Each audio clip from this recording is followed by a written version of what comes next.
ભગવાન કીધું તમે આ કરતા છો, આ સૃષ્ટિના કરતા તમે છો. હા, આ કરતા હરતા સંહરતા ધરતા રક્ષક સર્જક તમે જ છો. તો હા, આ બનાવ્યા પછી આવું હોય? અત્યારે તમે જોવો તો ખરા, ધરતી ઉપર શું થાય છે. એટલી હિંસા, એટલી લૂંટફાટ, એટલી મારામારી, એટલા બલાત્કાર, એટલા વ્યભિચાર, એટલા દુરાચાર, એટલા પાપાચાર, એટલા હિંસાચાર, કઈ જોવાતું નથી. રોજ રોજ વધતું જાય છે અને તમે એનું કઈ ઈલાજ કરતા નથી. તો આ બનાવવાનું તમને કોણે કીધું તું? જીવવા જેવું નથી રહ્યું, છાપા વંચાતા નથી, ટીવી જોવાતું નથી, એવા પાપાચાર દુરાચાર આવે છે રોજ રોજ. એટલા બધા થાય છે. તમે વિચાર કરો, આટલી બધી દુઃખદ, નર્કથી પણ વધી જાય એવી પીડાદાયક પૃથ્વી ઉપર આવું જીવન થઈ ગયું છે.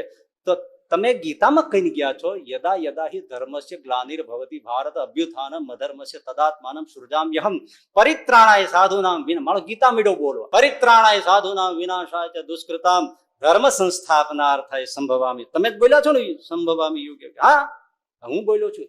તો હવે પાપ વધવામાં બાકી શું છે? તમે આવતા નથી. આવો, ઠીક ઠાક કરો કાંઈ. હું તમને એ કહેવા આવ્યો. પરમેશ્વર તો પેલું પૂછશે. મર્યા પછી પરમેશ્વર તો પેલું પૂછશે. કોઈનું સુખ દુઃખ પૂછ્યું તું? પરમેશ્વર તો પેલું પૂછશે. કોઈનું સુખ દુઃખ પૂછ્યું તું? આ દર્દ ભરેલી દુનિયામાં કોઈનું આંસુ લૂછ્યું તું? ત્યારે ગેંગે ફેફે થઈને કહેશે, હે હે હે, શું શું શું?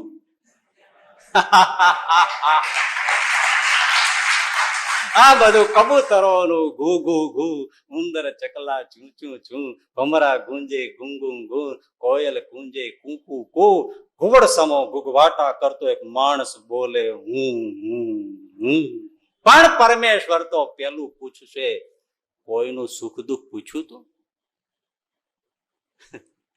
તમે કેટલા, આપણે નથી જિંદગીનો જરા સરવાળો માંડજો. ઉપર નહીં પૂછે કેટલા બંગલા તમે બનાવ્યા, એ પૂછવાનો નથી ઠાકોર. કેટલા તમે બંગલા બનાવ્યા અને એમાં કેટલા આરસ પાથર્યા અને એમાં એટેચ બાથરૂમ કેટલા હતા અને આવું કેવું હતું, એવું કાંઈ પૂછવાનું નથી. પતરાના શેડમાં રહેતા હતા, નહીં પૂછવાનું. પણ તમે કોઈનું સુખ દુઃખ પૂછ્યું તું? દર્દ ભરેલી આ દુનિયામાં કોઈનું આંસુ લૂછ્યું તું? જો સાંભળજો ભાઈ, ઘણાના મનમાં એવો એક ભ્રમ કરી ગયો છે કે દાન પુણ્ય તો પૈસા વાળા જ કરે. આ બધી વાતો પૈસા વાળા માટે છે. ના ના, એટલે કીધું 6 પૈસા વાળા કઠિયારાની વાત છે આ.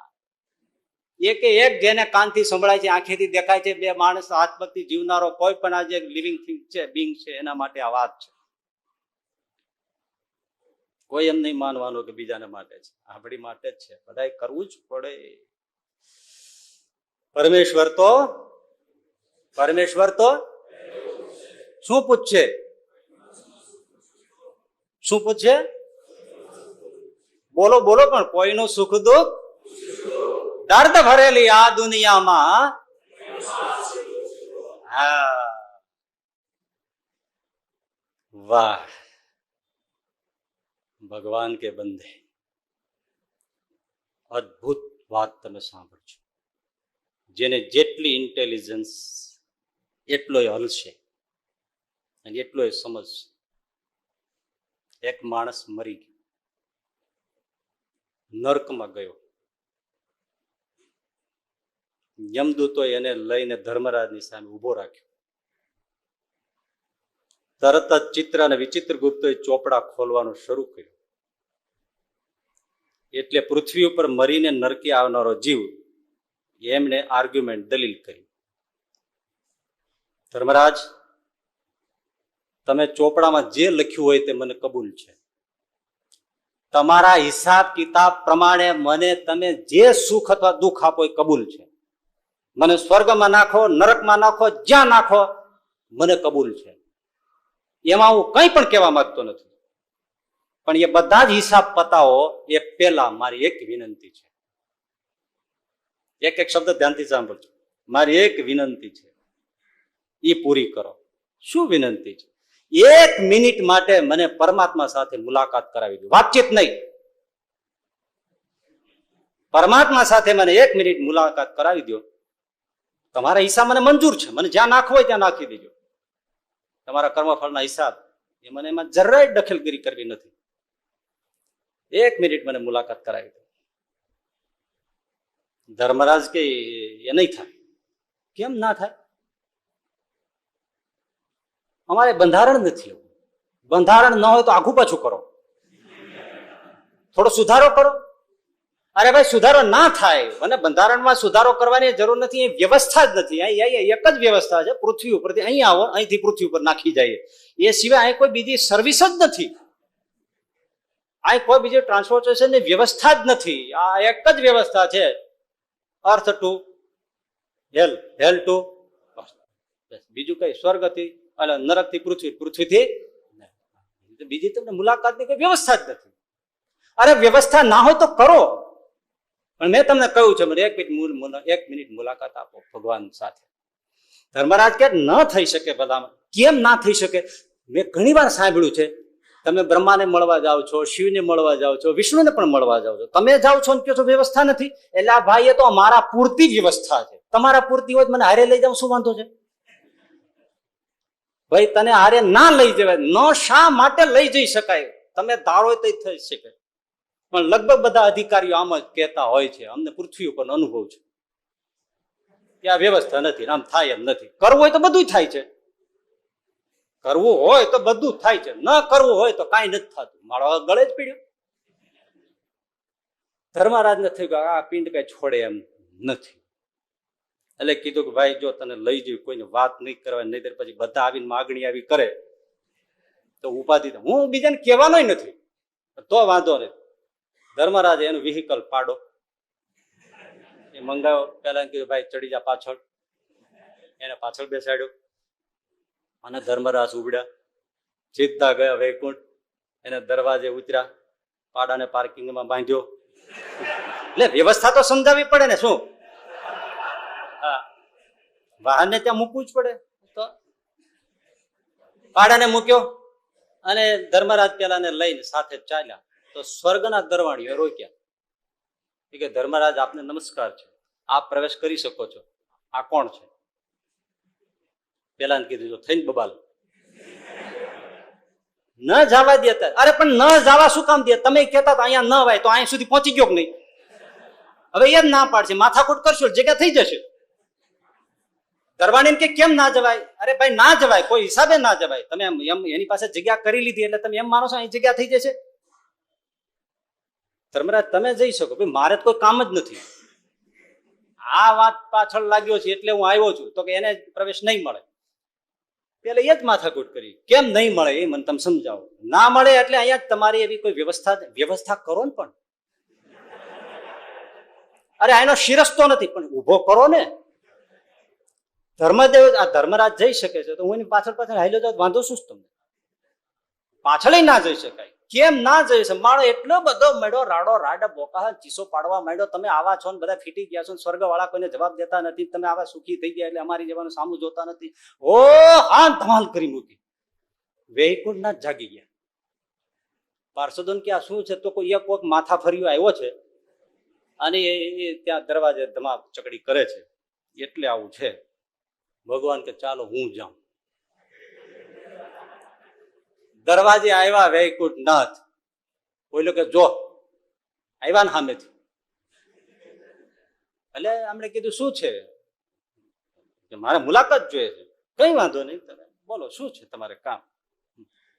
અને ભાઈ એને જે ભગવાનને લીધા છે કોઈએ સંભળાવ્યું નહીં હોય હજી સુધીમાં, એવું ભગવાનને સંભળાવ્યું. તમે આ દુનિયા બનાવી, તમે બનાવી છે પોતે?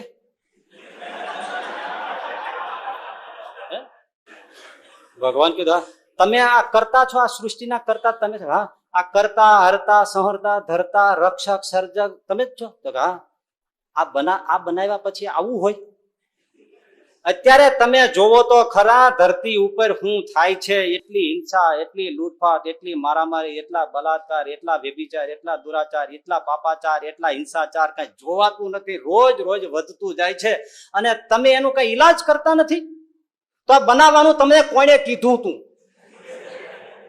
જીવવા જેવું નથી રહ્યું, છાપા વંચાતા નથી, ટીવી જોવાતું નથી, એવા પાપાચાર દુરાચાર આવે છે રોજ રોજ. એટલા બધા થાય છે. તમે વિચાર કરો, આટલી બધી દુઃખદ નર્કથી પણ વધી જાય એવી પીડાદાયક પૃથ્વી ઉપર આવું જીવન થઈ ગયું છે. તો તમે ગીતામાં કહીને ગયા છો, યદા યદા હિ ધર્મસ્ય ગ્લાનિર્ભવતિ ભારત અભ્યુત્થાનમ અધર્મસ્ય તદાત્માનમ સૃજામ્યહમ પરિત્રાણાય સાધુનામ વિના. મારો ગીતા મીડો બોલવા.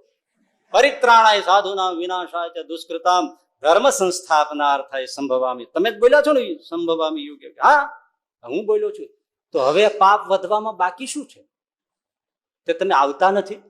આવો, ઠીકઠાક કરો કાંઈ. હું તમને એ કહેવા આવ્યો છું. પેલો કે તમે આવો ને આ બધું ઠીકઠાક કરો, અમારે જીવવું કેમ આમાં?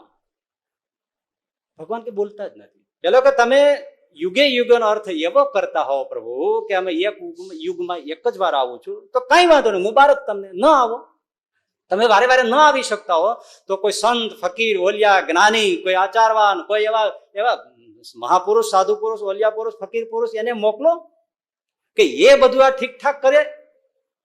કોઈને મોકલતા કેમ નથી? કોણ કરશે આ ઠીક ઠીક? તમે આવતા નથી. ઓલિયા પુરુષને, સાધુ પુરુષને, ફકીર પુરુષને પણ તમે કોઈ મોકલતા નથી. મોકલો તો ઠીક થાય. 10 મિનિટ ભગવાનને ગગલાય. ત્યારે છેલ્લે ભગવાન એટલું બોલ્યા, તું શું કહે છે? બસ એ જ. કોઈકને, હવે સાંભળજો, કોઈકને મોકલો તો ધરતી ઉપર કાંઈક લોકોને માનવતા શીખવાડે, કંઈક હિંસા ઘટાડે, દુરાચાર પાપાચાર ઘટાડે, લોકોને સારે રસ્તે વાળે અને જીવન દુનિયામાં કંઈક જીવવા જેવું થાય એવું કંઈક ઠીકઠાક કરે. એટલા માટે કોઈકને મોકલો. કોઈકને મોકલો એટલે જ ને ભગવાન એક જ વાક્ય બોલ્યા, મેં તને એટલા જ માટે મોકલ્યો તો તે શું કર્યું?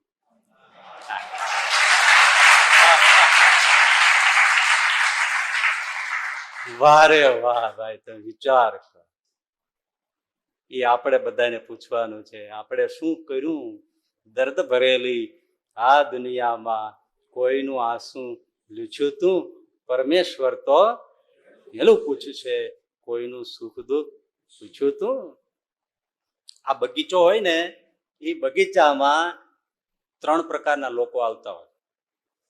એક આવે, બાકડે બેસે, ઝાડ નીચે બેસે, હરે ફરે, હવા લે, લોનમાં ફરે, આરામ કરે, નીકળી જાય.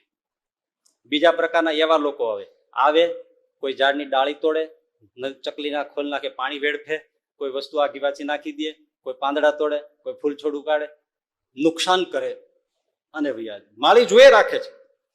આગલો આવ્યો એ કઈ બહુ માળી નજરમાં ન હોય, બીજો તોડફોડ કરે નજરમાં હોય, પણ એના ઉપર પ્રસન્ન માળી થાય નહીં. ત્રીજા પ્રકારના એવા લોકો આવે કે પાણી ટપકતું હોય તો ચકલી બંધ કરે, કે બગડતું હોય સરખું કરે, કોઈ કુંડું હેઠું પડી ગયું હોય ઊભું કરે, કોઈ છોડ વળી ગયો હોય એને બેઠો કરે, કઈ કચરો પડ્યો હોય એટલે કચરા પેટીમાં નાખે, કોઈ ફળ ફૂલ ખાધું હોય, છાલ રખડતી હોય તો એ કચરા પેટીમાં નાખે, સારું કરે. માળીની નજરમાં એ હોય. રાજી કોના ઉપર થાય? ત્રીજા ઉપર થાય. એમાં દુનિયા છે ને એ ભગવાનનો બગીચો છે, સૃષ્ટિ છે. એમાં જે આવે અને જે સમૂહ કરે, ઠીકઠાક કરે, એના ઉપર માલિક રાજી. દર્દ ભરેલી આ દુનિયામાં કોઈનું આંસુ લૂછ્યું તું. અને તમને જો તમે સારું કમાવો, કોઈ જમીનમાં, કોઈ શેર બજારમાં, કોઈ વેપારમાં, કોઈ ટ્યુશનમાં, કોઈ ધંધામાં, તમે કઈ સારું કમાવો અને એકદમ મોટો જરા માલ મળી જાય તો તરત વિચાર આવે ને, થોડું એફડી કરાવી નાખો. બસ સમય આવી ગયો હોય ને તો આપણે થોડીક એફડી કરાવી નાખવાની. શાની? દાન પુણ્ય નહીં. હા, જે છે ને અત્યારે મોકો હોય, પૈસો હોય ખિસ્સામાં હોય તો થોડું મૂડી રોકાણ એફડી કરાવી જ લેવું. એમાં વાટ ન જોવાય, ક્યારે મરી ગયા શું ખબર, કાંઈ ખબર પડે છે? હા.